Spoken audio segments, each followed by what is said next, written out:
যে প্রধানমন্ত্রীর বিশেষ সহকারে সাইয়েদ আব্দুল্লাহর নির্দেশেই সাথিয়াছে বিএনপির কিছু নেতাকর্মী গিয়ে সেখানে মসজিদের মধ্যে বাধা প্রদান করেছে।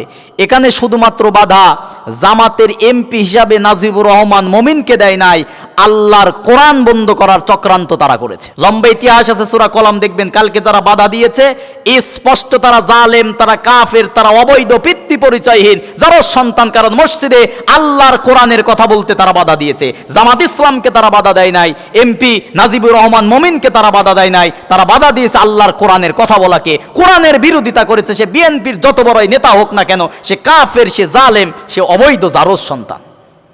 আয়াত মিলাবেন, ফতোয়াবাজি, সাফাবাজি, গলাবাজি করবেন না। আয়াত মিলিয়ে নেবেন। আমি দলিল দিয়ে কথা বলেছি। সেখানে যে দায়িত্বশীল ছিল সাইয়েদ আব্দুল্লাহর নির্দেশে যেটা করা হয়েছে, আমি তাকে সরাসরি বলতেছি। আপনি বর্তমান সময়ের প্রধানমন্ত্রীর সহকারী হন, পিএস হন, আর যত বড় আল্লাহর ওলি কুতুব হন, যাই হন না কেন, আপনার নির্দেশে যদি এই মসজিদে কোরআনের কথা বলতে বাধা দেওয়া হয়, আপনি জালেম, কাফের, অবৈধ। যারা বাধা দিয়েছে স্পষ্ট মুসলমানের ঘরে জন্ম হতে পারে, তারাও অবৈধ, তারাও কাফের, তারাও জালেম। কোরআনের আয়াত দিয়ে দলিল দিয়েছি, যদি খণ্ডন করতে পারেন খণ্ডন করেন। আর খণ্ডন করবেনই বা কি দিয়ে? দলের মধ্যে তো আলেম নাই। আলেম থাকলে তো না হয় খণ্ডন করবেন। আমি আফসোস করে বলেছিলাম যে ইমাম জুমার ইমামতি করতে পারে, যে নেতা নেতৃত্ব দিতে পারে, এরকম ইমাম পাওয়া, আলেম পাওয়া তো ভাগ্যের ব্যাপার। তোমরা তো এমন নেতা বানাইছো, সকালে ঘুম থেকে কাটে, দাড়ি কাটে, এরপরে সংসদে প্রবেশ করে। যদি আগামী সপ্তাহে বাইতুল মোকাররমে নামাজের ইমামতির করা প্রধানমন্ত্রীকে বলা হয়, প্রধানমন্ত্রীর কাপড় চোপড় নষ্ট হয়ে যাবে। আমরা কথা বলতে চাই না, শ্রদ্ধার সাথেই বলেছে, কিন্তু দিন দিন আল্লাহর ঘর মসজিদে পর্যন্ত বাধা দেওয়া হচ্ছে। আমার মমিন ভাই একদিন আফসোস করে বলেছিল যে ভাগ্য আমাদের এত ভালো, অন্তত কোরআনের আয়াতের অনুবাদ বোঝে না। যদি আয়াতের অনুবাদ বুঝতো, নামাজের মধ্যে তারা তেলাওয়াত করলে বাধা দিত। গতকালকে সেটা আমরা দেখতে পেরেছি। তাকওয়ার ওপরে, খুদাবীতির ওপরে, কোরআনের ওপরে কথা বলতেছে। কোরআন কি নির্ভেজাল, নির্ভুল, আপনি বাধা প্রদান করলেন হিংসা করে। নিজের জন্মে আপনি কলঙ্কিত করলেন, নিজের মুসলমান পরিচয় কাফের পরিচয় নিলেন, জালেম পরিচয় নিলেন। এই জন্য প্রধানমন্ত্রীকে বলবো, দল থেকে এগুলোকে অতি তাড়াতাড়ি বিদায় করেন। এগুলো দিয়ে দলেরও দুর্নাম হবে, আপনারও দুর্নাম হবে, ইসলামেরও ক্ষতি হচ্ছে। মনে রাখবেন, ফ্যাসিস্ট স্বৈরাচারেরা দীর্ঘদিন পর্যন্ত আলেম ওলামাদের বিরুদ্ধে চক্রান্ত ষড়যন্ত্র করে আলেমদেরকে জেলখানায় দিয়ে, ফাঁসি দিয়ে বেশি দিন কিন্তু টিকতে পারে নাই। আজকে আপনারা সামান্য ক্ষমতা পেয়ে বাধা প্রদান করতেছেন। আপনার নেতাও কিন্তু দীর্ঘদিন বাহিরে পালিয়েছিল, আপনার নেত্রীও কিন্তু জেলখানায় বন্দী ছিল। ভুলে যাবেন না ইতিহাস, অতীত ভুলে যাবেন না, অতীত থেকে শিক্ষা গ্রহণ করেন। আর আপনি যে নেতার আদর্শ মানতেছেন, জিয়াউর রহমান, বেগম খালেদা জিয়া, বেগম খালেদা জিয়ার ডাইনে আর বামে দুইজন আলেম বসা থাকতো। আর আজকে আপনাদের আলেম ভাল লাগে না, মসজিদে পর্যন্ত তারা বাধা প্রদান করতেছে। স্পষ্ট বলতে চাই, সাথিয়ার এই মসজিদে যারা এই নেক্কারজনক ঘটনা যারা ঘটিয়েছে বিএনপির নাম নিয়ে, এরা বিএনপি না। আমি এটা স্পষ্ট ভাষায় বলতে পারি, আল্লাহর ভাষায়, এরা হচ্ছে জালেম। দ্বিতীয় নাম্বার এরা হচ্ছে কাফের। তৃতীয় নাম্বার এরা হচ্ছে অবৈধ। কোরআন থেকে আমি দলিল দিচ্ছি, এক নম্বরে তারা জালেম। আল্লাহ পাক সূরা বাকারার 114 নম্বর আয়াতের মধ্যে বলেন, ওমান আজলামু মিম্মান মানা মাসাজিদাল্লাহি আইয়ুযকার। আল্লাহ পাক বলতেছেন, নিশ্চয়ই আমি আল্লাহর কাছে সবচেয়ে বড় জালেম ওই ব্যক্তি। কোন ব্যক্তি?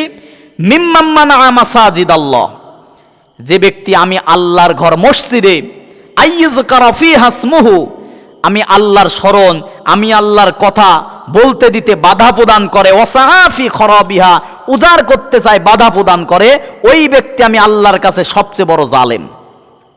বিএনপির যে ভাইরা বাধা দিয়েছেন, স্পষ্ট যদি তওবা করে ফিরে না আসেন, আল্লাহর কসম, কোরআন হাতে নিয়ে বলতেছি, কোরআনের ভাষায়, আপনি জালেম, আপনার পরিচয় জালেম।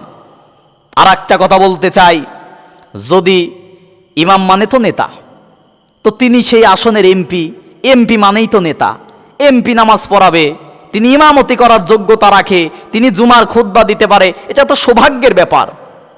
যদি আপনাদের সমস্যা হয়, সম্ভবত আফতাবনগর মসজিদে আর একটা মসজিদের কথা আসছিল, তো যে মসজিদেই হোক সাথিয়াতে, যেখানে নাজিবুর রহমান মবিন ভাই নামাজ পড়াতে গিয়েছিল, বাধা প্রদান করা হয়েছে। আমরা আশা করব ওই এলাকার বিএনপির যে নেতা আছে, আগামী সপ্তাহে তিনি জুমার খুতবা দিয়ে জুমার নামাজ আদায় করাবে।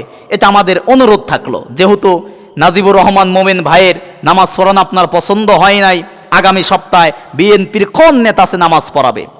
আরও যদি ভালো লাগে প্রধানমন্ত্রী তারেক রহমানকে নিয়ে এসে ওই মসজিদে জুমার খুতবা দিয়ে নামাজ পড়াবেন, অথবা আগামী সপ্তাহে প্রধানমন্ত্রীকে দিয়ে বাইতুল মোকাররম জাতীয় মসজিদের খুতবা দিয়ে নামাজ পড়াবেন আপনারা। এতই যদি আপনাদের জামাতের লোক নামাজ পড়ালে যদি খারাপ লাগে, ওই যে এক শয়তান হাবিবুর রহমান হাবিব বলছিল না ঈশ্বরদী আটঘরিয়াতে, যে জামাতের কোনো ব্যক্তি আজান ইমামতি করতে পারবে না। দেখেন নাই কি অবস্থা, উন্মাদ হয়ে গিয়েছিল। জাতির সামনে লজ্জিত, এভাবেই লজ্জিত হবে আলেমদের সাথে, ইসলামের সাথে যারা চক্রান্তর ষড়যন্ত্র করবে, এভাবেই যুগে যুগে লাঞ্ছিত বঞ্চিত পদদলিত হবে। মাঝখানে শুধুমাত্র সময়ের ব্যবধান। পাবনা সাথিয়া, সেখানকার যে এমপি মহোদয় ছিল নাজিবুর রহমান মোমেন ভাই, তিনি একটা মসজিদে জুমার নামাজ আদায় করতে গেছে। তো এমপি সাহেব হিসাবে স্বাভাবিকভাবে আলেম মানুষ যারা হয়, এর তো মসজিদে খুতবা দেয়, নামাজ পড়ায়, জানাজা করে, এটাই তো ইমামের দায়িত্ব, আর নেতা মানেই তো ইমাম। কিন্তু গতকালকে দেখলাম যে তিনি একটা মসজিদে জুমার নামাজ পড়াতে গেছে, তাকওয়ার ওপরে আলোচনা করতেছে। 19 মিনিট 23 সেকেন্ডের একটা ভিডিও আমি নিজেও শুনেছি। শিক্ষিত মানুষ ব্যারিস্টার নাজিবুর রহমান মোমেন অত্যন্ত সুন্দর করে, আমি একজন আলোচক মানুষ, বক্তা মানুষ, আমি নিজেও তার আলোচনাটা শুনলাম তাকওয়ার ওপরে, খোদাভীতির ওপরে, এবং কোরআন নির্ভুল নির্ভেজাল কিতাব, এই কিতাব সম্পর্কে তিনি সুন্দর করে কথা বলতেছিলেন। কিন্তু হিংসায় জ্বলে পুড়ে মরে যারা, এরা তো মানুষের ভালো দেখতে পারে না। হঠাৎ করে কার বুদ্ধিতে, কার ইন্ধনে তারা সেখানে কি করলো, বাধা প্রদান করলো। জুমার মসজিদে জুমার নামাজ পড়াচ্ছে, সেখানে বাধা প্রদান করলো। পরবর্তীতে তিনি কিন্তু বলেছেন, নাজিবুর রহমান মোমিন বলেছেন যে প্রধানমন্ত্রীর বিশেষ সহকারে সাইয়েদ আবদুল্লাহর নির্দেশেই সাথিয়াছে বিএনপির কিছু নেতাকর্মী গিয়ে সেখানে মসজিদের মধ্যে বাধা প্রদান করেছে। এখানে শুধুমাত্র বাধা জামাতের এমপি হিসাবে নাজিবুর রহমান মোমিনকে দেয় নাই, আল্লাহর কোরআন বন্ধ করার চক্রান্ত তারা করেছে। আল্লাহর কোরআনের বিরুদ্ধে তারা পদক্ষেপ গ্রহণ করেছে। কথা বললেই তো শুধুমাত্র অনেকে বলবে যে হুজুর রাজনীতির বক্তব্য দিবেন না।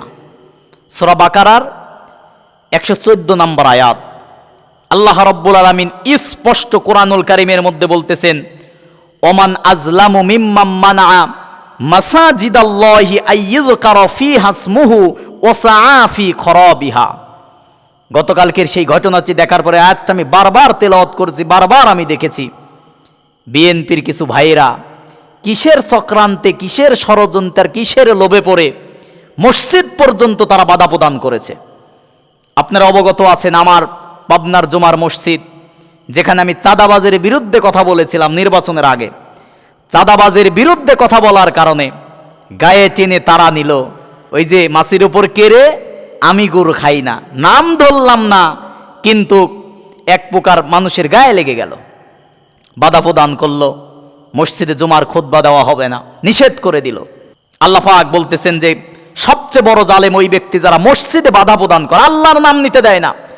তার বক্তব্য দেখেন, ভিডিও দেখেন, নাজিবুর রহমান মোমিন সাহেব নামাজ পড়াচ্ছে, কোরআনের কথা বলে, তাকওয়ার কথা বলে নামাজ পড়াচ্ছে। এটাও যারা হিংসা করে সহ্য করতে পারলো না, আল্লাহর কসম সূরা বাকারার 114 নম্বর আয়াত অনুযায়ী ও জালেম। আল্লাহ পাক তাদের কথা আরো বলতেছেন, উলাইকা মা কানা লাহুম আইয়াদখুলুহা ইল্লা খাইফিন। আল্লাহ রাব্বুল আলামিন বলতেছেন যে তাদের তো অন্তত উচিত ছিল, কাদের উচিত ছিল? যারা বাধা প্রদান করেছে, এদের তো উচিত ছিল যে আল্লাহর ঘর মসজিদে প্রবেশ করে আল্লাহর তাকওয়া অর্জন করে, ভীতি প্রদর্শন করে অন্তরে আল্লাহর ভয় জাগ্রত করা। আর এমপি মহোদয় মোমিন ভাই আলোচনাই করতেছিল কোরআন আর তাকওয়া সম্পর্কে। তাকওয়া মানে ক্ষুধাভীতি। আমার মনে হয় আয়াতটা গতকালকে এদের প্রেক্ষিতেই নাজিল করেছে, আজ থেকে 1500 বছর আগে আল্লাহ রাব্বুল আলামিন। আল্লাহ পাক বলেন উচিত ছিল তাদের হৃদয়টাকে তাকওয়া অর্জন করা মসজিদে প্রবেশ করে, কিন্তু তারা যেহেতু করলো না, বাধা প্রদান করলো হিংসা করে, অহংকার করে, ক্ষমতার অহংকার করে, তাহলে শোনো কি হবে, লাহুম ফিদ দুনিয়া খিজিয়ু ওয়া লাহুম ফিল আখিরা।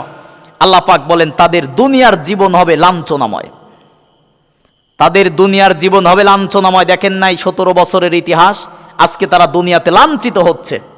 চুপ্পু সাহেবের ইতিহাস দেখেন, হাসিনার ইতিহাস দেখেন, দায়িত্বশীল যারা ছিল সালমান এফ রহমানের ইতিহাস দেখেন, আইনমন্ত্রীর ইতিহাস দেখেন। পালাতক তারা, আজকে কি অহংকার, পলাই না আমরা, কি ক্ষমতার গরম, হ্যাঁ। আজকে তারা লাঞ্ছিত বঞ্চিত হয়ে গেছে। আল্লাহ পাক কোরআনেই বলেছেন যারা মসজিদে মসজিদে বাধা প্রদান করবে। এই আয়াতের প্রেক্ষিতে আর একটা আয়াত মনে পড়ে গেল, সূরা তওবার 107 নম্বর আয়াত। আল্লাহ পাক বলেন, ওয়াল্লাযীনা ইত্তাখাযু মাসজিদান দিরারা ওয়া কুফরা ওয়া তাফরীকা। হাসিনা যে মডেল মসজিদ বানাইছিল, এই দিক থেকে 560টা মডেল মসজিদ বানালো, ওই দিক থেকে আলেমদেরকে জেলখানায় দিল। হকপন্থী আলেম একটাও ইমামতি করতে পারে নাই সেখানে। তার মানে আজ থেকে 1500 বছর আগে মসজিদে দিরর তৈরি করেছিল মুনাফিকরা। সূরা তওবার 107 নম্বর আয়াতের মধ্যে বলেন কেন তৈরি করেছিল? কুফরি বৃদ্ধি করার জন্য এবং অতাফরিক বাইনাল মুমিন, মুমিনদের মধ্যে বিভেদ তৈরি করার জন্য মসজিদ তৈরি করেছিল তারা। ঠিক আমরা দেখেছিলাম যে 560টা মসজিদ নির্মাণের নামে যে তামাশা করেছিল, সেটা তো আপনারা দেখেছেন ইতিহাস। এজন্য যারা মসজিদে বাধা প্রদান করেছেন, লাহুম ফিদ দুনিয়া খিজিউ ওয়া লাহুম ফিল আখিরাহ, দুনিয়াতে আপনারা লাঞ্ছিত হবেনই হবেন, না হলে কোরআনের আয়াত কিন্তু মিথ্যা হয়ে যাবে। তার মানে কোরআনের আয়াত যেহেতু ইতিপূর্বে মিথ্যা হয় নাই, লা শাক্কা ফিহে, সত্য কোরআনের আয়াত, লা রাইবা ফি, কখনো মিথ্যা হওয়ার সুযোগ নাই। অতএব যারা স্পষ্ট মসজিদে বাধা প্রদান করেছে গতকালকে, আজ হোক কাল হোক, তারা দুনিয়াতে লাঞ্ছিত হবেই হবে এবং আখিরাতে রয়েছে তাদের জন্য ফিল আখিরাতি আযাবুন আযীম, যন্ত্রণাদায়ক মহাশাস্তির ব্যবস্থা আল্লাহ করে রেখেছে। কালকে যারা বাধা করেছে, স্পষ্ট যদি তওবা না করেন, দ্বিতীয় নাম্বার যারা বাধা দিয়েছেন হিংসা করে, তাদের দ্বিতীয় নাম্বার পরিচয় তারা কাফের। সূরা ফুসসিলাত, সূরা হামিম সিজদা 26 নম্বর আয়াত। আল্লাহ পাক বলেন, ওয়াকালাল্লাযীনা কাফারু লা তাসমাউ লিহাযাল কুরআন ওয়ালগাউ ফীহি লাআল্লাকুম তাগলিবুন। আল্লাহ পাক বলেন, কাফেররা চেয়েছিল নবীজি যখন কোরআনের কথা বলতো, কাবার চত্বরে বিভিন্ন জায়গায় কোরআনের দাওয়াত যখন দিত, তারা বলতো লা তাসমাউ লিহাযাল কুরআন, কোরআনের কথা তো শুনবই না, শুনতেও দেব না। এরাই বিগত 16 বছরে হাসিনার আমল এগুলোই করেছিল। মাহফিলের জন্য অনুমতি নিতে হয়, মাহফিলের জন্য পারমিশন লাগতো, কোরআনের কথা বলার জন্য যাদের কাছে অনুমতি নেওয়া লাগতো, আল্লাহর ভাষায় এরা টাটকা নির্ভেজাল কাফের।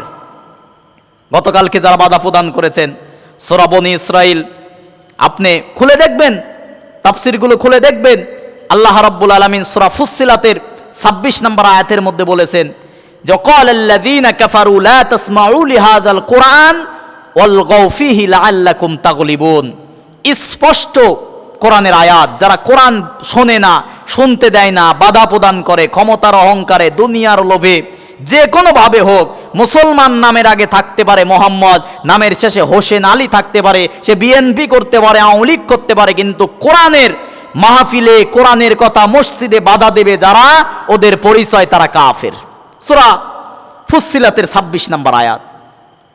1 নম্বর পরিচয় সূরা বাকারার 114 নম্বর আয়াত থেকে পেয়েছি, তারা জালেম। ওমান আযলামু মিম্মান মানআ মাসাজিদাল্লাহি আইয়ুযকারা ফীহা ইসমুহু ওয়া সাআ ফী খরাবিহা।